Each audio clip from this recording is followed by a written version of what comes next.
Hello बच्चों, let's read the question. The power gain for common base amplifier is 800 and the voltage amplification factor is 840. The collector current when base current is 1.2 milliampere is. Here 4 options are given. Now first of all we will use here the key concept. और यहाँ पे जो key concept है that is the power gain, the voltage gain AV and the current gain alpha in case of common base amplifier.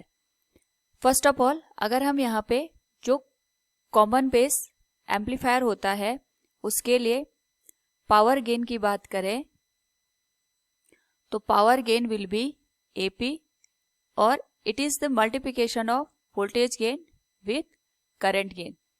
Now अगर हम यहाँ पे value को पुट करें तो पावर गेन हमें गिवन है 800, वोल्टेज गेन विल बी 840 और करंट गेन हो जाएगा यहाँ पे अल्फा. अगर हम अल्फा की वैल्यू इस पर्टिकुलर केस में फाइंड आउट करें it will be 800 divided by 840 और हमें यहाँ पे करंट की वैल्यू मिलेगी 0.95. कॉमन बेस एम्पलीफायर के केस में जो इनपुट और आउटपुट करंट होती है those are for common base transistor IC is output current और जो IE है that is input current. Now हमें यहाँ पे current gain की वैल्यू गिवन है. अब हम यहाँ पे कॉमन अमीटर के लिए जो करंट गेन होता है बीटा उसे फाइंड आउट करेंगे. अल्फा और बीटा में जो रिलेशन है that is given by beta equals alpha divided by 1 minus alpha.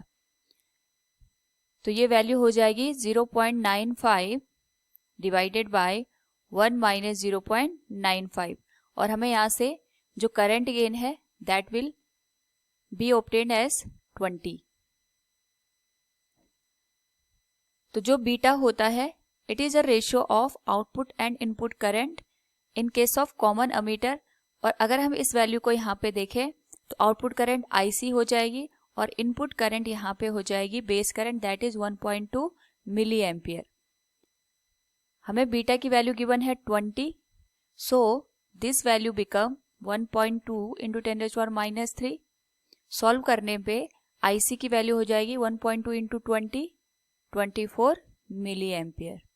So from the given question अगर हम देखें the collector current when base current is 1.2 milliampere is 24 milliampere. Option A will be the correct answer. Hope all you understood it. Thank you and best of luck.